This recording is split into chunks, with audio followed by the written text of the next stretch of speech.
So today, Miles is doing the big project. Huge. We're updating our entire solar system. Everything. The woman who's buying our bus wants to be able to run this mini split, which is efficient, but our solar system right now is just not big enough to run it anytime. So Miles he spent a lot of money on big batteries. They're huge, actually. Massive. And she should be able to run the mini split whenever she wants after this. 24/7. So, yeah, we're hoping to take you along on the process. We'll see how much footage I can capture of him actually doing his thing for this new system.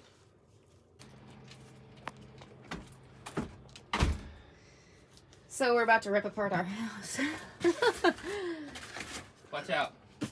Get out of here. Oh. Don't get my crack.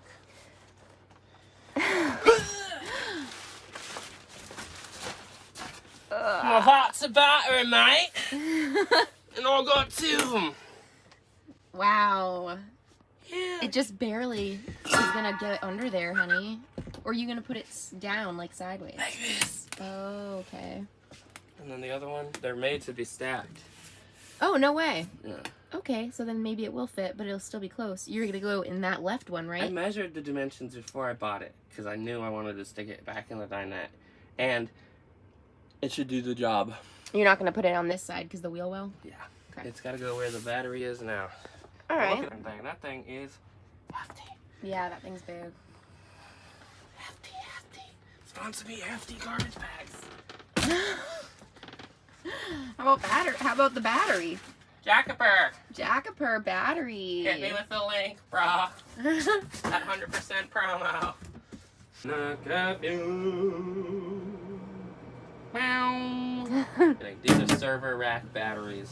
48 volt, 100. It says 100 amp hour, but on both of the spec sheets for the batteries on their testing, this one is.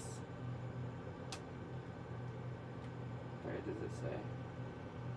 This one is 105.5, and the other one is 102.59. So they tested over capacity, which is good.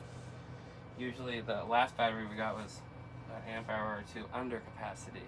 So at least they're rating it based on something that you're actually getting. Oh, that's good. Yeah. First, I'm going to disconnect the DC to DC charger from the battery and the starting battery. There's a lot of connections on this that are no longer needed. Or actually, she's not even going to get this system because her system is 48 volt. Her new system is 48 volt, and this is a 12 volt system, and this will not work with her new system. What, that is the charge controller? This is the DC to DC charger, Oh. yeah. Okay. And she wants a charger. I would recommend that she buy a new one that can handle 48 volt to 12 volt. That's just to charge the batteries when the bus is on. Driving, Yeah. yes.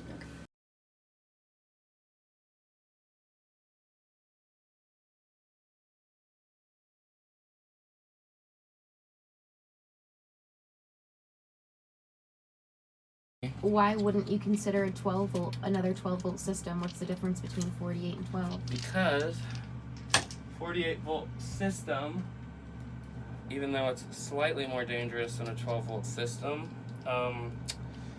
so a lot of the stuff in our bus that we use is 110, including the mini split that we will definitely have in the next bus too. So to go from 48 volt inverter to 110 is more power efficient. It's not crazy, but it's more power efficient than a 12 volt to a 110 inverter. So we'll have a little bit better efficiency as far as running the mini split, and we already are going to have a bunch of 110 stuff too.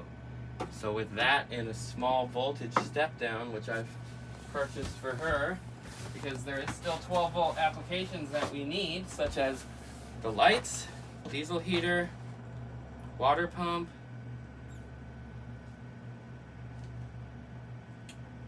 And that's it in our rig, but other people have much more. I mean, USB outlets.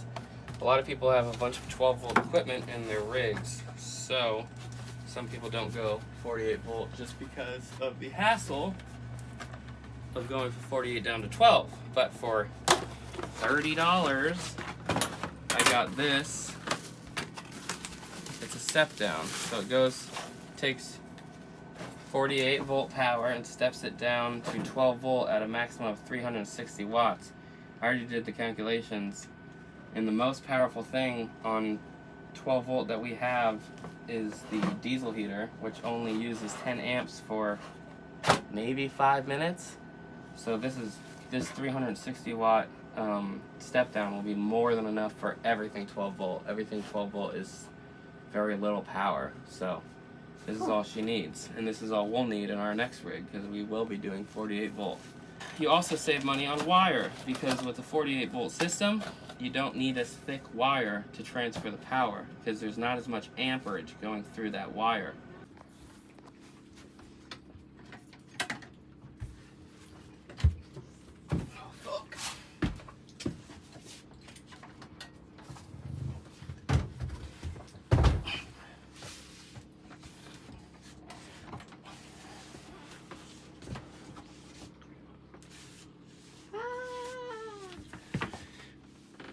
Next, Miles removed the inverter.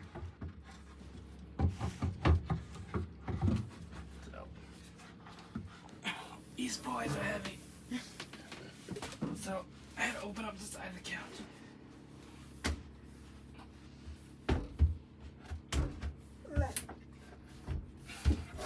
Tight squeeze!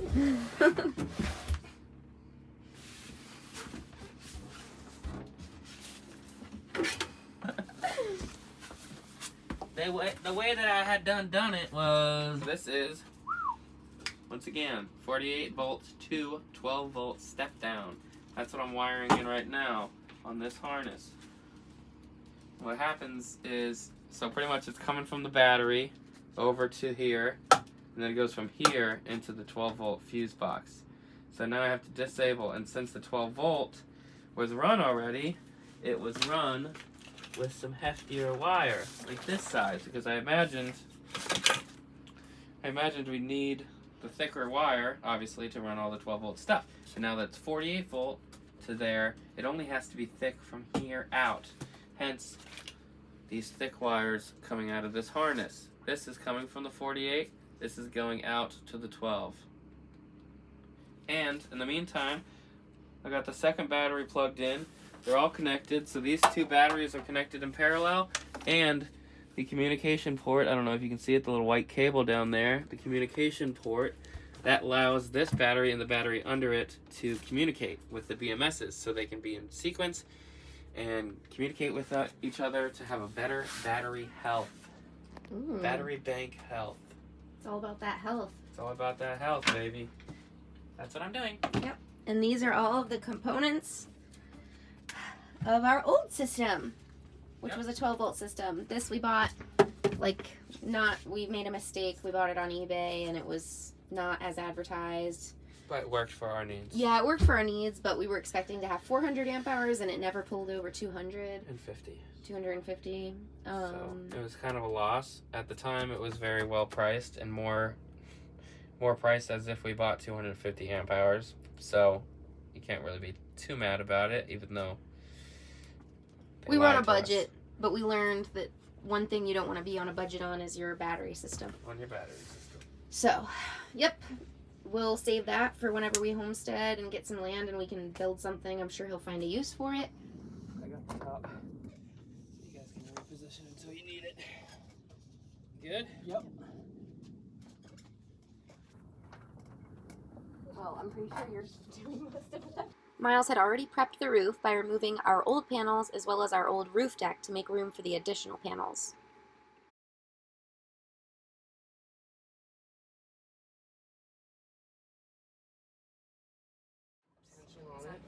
The next step was to get the new solar panels, all 4 of them, up to Miles on the roof of the bus. No, it's not. It's because I'm carrying it. And you guys are careful. Oh my god. It was like, this is nothing. Why does he need our help? on its side. But get help and do not twerk that too much. Which side we It got? has to roll over because the positive is on the left right now and it needs to be on the right before you pass it up to me. Okay, so we can tip it down. Is that right? Yep. It's got to be completely flipped. Alright, I got this end if you guys have that one. We trying. Careful of those brackets.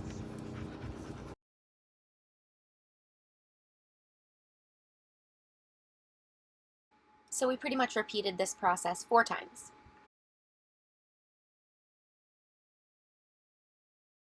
As far as you can and push this red cable. Do it, please, now. Man did it. So I don't have a great before picture, but there was obviously a deck here, and this is what our deck was attached to. So we took all of the wood pieces off of the deck. There's a pile over there. We also were able to reuse some of it on the back deck because the bamboo planks we used didn't hold up. And these were like PT made to be outside, so they held up pretty well. Before, this was all solar panels. Oh no, there were 2 solar panels here before. So actually it was just very similar to this, except we obviously got new panels. And then these 2 took the place of where our deck once was. And Miles pretty much just puttied up and repaired the holes from the original panels. You can see them there. And then re-bracketed them onto the what was left of the deck. So now we've got a roof full of solar panels. And that's what's feeding our 2 new batteries. And that is why we are able to run our AC off of our solar, which is a game changer. I don't know how we ever didn't have that ability. So it's like one of those things, you don't know what you don't have until you have it. You sacrifice stuff to have other things. Right. Having the roof deck. We really wanted the roof deck, and we honestly we haven't really used it too much. We But- enjoyed having it, but it could have been half of the size. Yeah, absolutely. Definitely could have been half the size. But now we know for the future, and on this bad boy, we've got a whole lot more roof space to work with. So we should be able to get the system we want and the roof deck we want without having to compromise too much. But yes, the job is done. So that's exciting. And it's really come in handy because we've had a few 98 to 100 degree days out here in Oregon. So perfect timing as far as that's concerned.